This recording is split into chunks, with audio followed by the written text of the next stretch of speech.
लोग इस वीडियो में संख्याओं के बारे में पढ़ेंगे। बहुत प्रकार की संख्याएं होती हैं।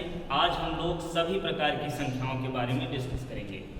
तो इस वीडियो के बाद आप लोगों को कंफ्यूजन बिल्कुल भी नहीं रहेगा। आइए शुरुआत करते हैं। सम्मिश्र संख्या। सम्मिश्र संख्या क्या होती है? कॉम्प्लेक्स नंबर क्या होता है? जिसमें वास्तविक संख्या और काल्पनिक संख्याएं दोनों होती हैं। दोनों से मिलकर के जो बनी होती हैं संख्याएं वे सम्मिश्र संख्या होती हैं। Real number and imaginary number से मिल करके जो संख्याएं बनती है वो क्या होती हैं? सम्मिश्र संख्याएं। इनका व्यापक रूप होता है यक्स प्लस आई वाई। यक्स प्लस आई वाई, जहाँ यक्स क्या है? ये रियल नंबर है। वाई क्या है? इमेजिनरी नंबर, मतलब वास्तविक भाग इसका यक्स है और काल्पनिक भाग का वाई है। तो ये हो गई हमारी सम्मिश्र संख्या। अब सम्मिश्र संख्याएं दो प्रकार की हो गई, वास्तविक और काल्पनिक। अब वास्तविक संख्याओं के अंतर्गत कौन सी संख्याएं होंगी? सभी प्रकार की संख्याएं जो होंगी वे वास्तविक संख्याएं, सभी संख्याएं। ठीक, तो कौन सी वास्तविक नहीं होगी? जिसमें आई से गुणा होगा, जिसमें आई से गुणा हो या जिसमें आई शामिल हो। जिसमें आई शामिल हो वो क्या होगी? काल्पनिक संख्या होगी। ठीक, आई की वैल्यू कितनी होती है? √-1। ठीक, तो ये हो गया। अब वास्तविक संख्याओं के बारे में देखते हैं। तो वास्तविक संख्याओं के दो प्रकार हैं, परिमेय संख्या और अपरिमेय संख्या। तो परिमेय संख्याएं क्या होती हैं? वे संख्याएं जिन्हें हम P/Q के रूप में लिख सकते हैं। वे संख्याएं जिन्हें हम P/Q के रूप में लिख सकते हैं, जिसमें पहला कंडीशन है कि Q इसमें 0 के बराबर नहीं होना चाहिए, और दूसरा कंडीशन है कि P व Q सह अभाज्य होनी चाहिए। क्या होनी चाहिए? सह अभाज्य संख्याएं होनी चाहिए। सह अभाज्य मतलब आगे बताएंगे अभी, तो अभी इतना जानेंगे। ठीक, परिमेय संख्या देख लीजिए। सह अभाज्य संख्याएं क्या होती हैं? वे संख्याएं जिनका उभयनिष्ठ गुणनखंड 1 हो। जिनका उभयनिष्ठ गुणनखंड 1 हो, या कह लीजिए वे संख्याएं जो एक साथ एक के अतिरिक्त और किसी से भी न कटे। वे संख्याएं जो एक साथ एक के अतिरिक्त किसी से भी न कटे, वे क्या होती हैं? सह अभाज्य संख्याएं होती हैं।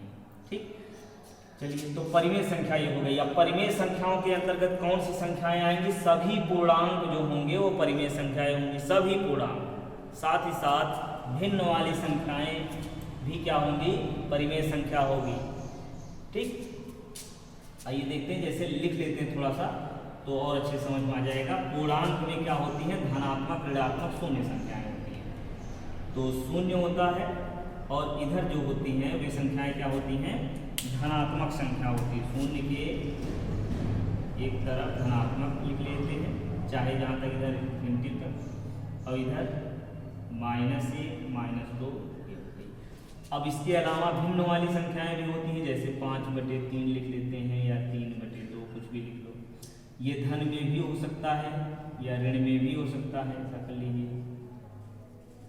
ठीक है, तो ये हो गई हमारी परिमेय संख्या। क्या? सभी पूर्णांक यानी धनात्मक, ऋणात्मक, शून्य सहित और भिन्न वाली संख्याएं सभी क्या है? परिमेय संख्याएं। आइए अपरिमेय संख्या देखते हैं। अपरिमेय संख्या में क्या होगा? जो परिमेय नहीं है वो क्या होगी? अपरिमेय होगी। ठीक, तो अपरिमेय में उदाहरण देख लेते हैं। √3, √5। याद रखिए पाई भी क्या है? अपरिमेय संख्या है। क्यों? क्योंकि इसका मान जो है निश्चित रूप से स्पष्ट मान, इसका निश्चित रूप से जितने अंकों तक मान प्राप्त है उससे अधिक भी ज्ञात किया जा सकता है क्रमशः। पाई के बारे में दूसरे वीडियो में डिटेल अध्ययन करेंगे। अभी संख्याओं के बारे में देख लेते हैं। अपरिमेय संख्याएं क्या होंगी? जो परिमेय नहीं है वो क्या होगी? अपरिमेय होगी। अपरिमेय संख्याओं के उदाहरण में क्या है? √3, √5, पाई। ठीक, अब परिमेय संख्याओं के बारे में देखते हैं। परिमेय संख्याएं दो प्रकार की हैं, भिन्न वाली संख्याएं और पूर्णांक। भिन्न वाली संख्याएं और पूर्णांक ये क्या है? ये परिमेय संख्याएं। भिन्न वाली संख्याओं में ये देख लीजिए 5/3 या कुछ भी लिख लीजिए, 11/2, ये सब क्या है? भिन्न वाली संख्याएं हैं।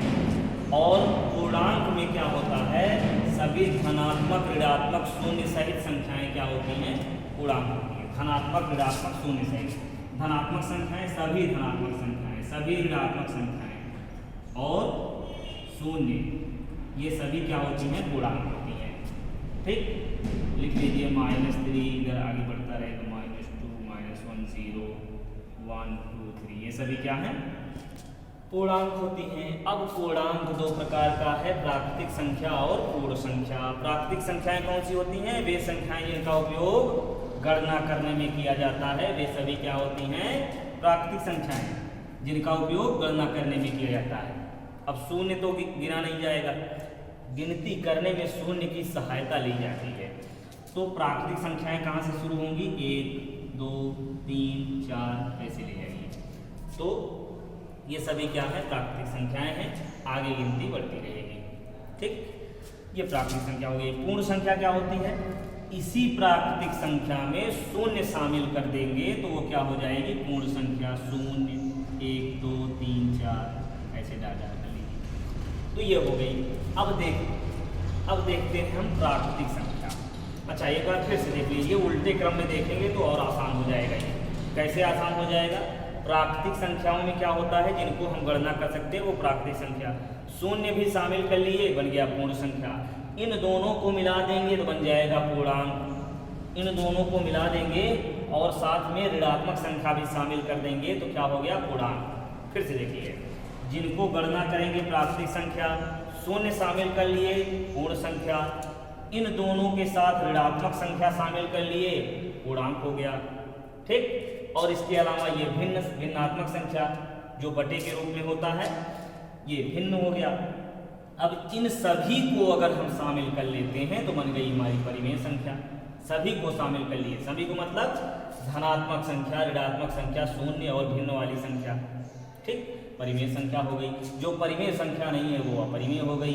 परिमेय और अपरिमेय सबको शामिल कर लेंगे, वास्तविक संख्या हो गई। ठीक, अब वास्तविक संख्या और काल्पनिक संख्या दोनों को मिला लीजिए, समिश्र संख्या। ठीक, हम समझते हैं आप लोगों को आ गया होगा। अगर न समझ में आया हो तो वीडियो एक बार फिर से देख लीजिएगा, बिल्कुल आ जाएगा।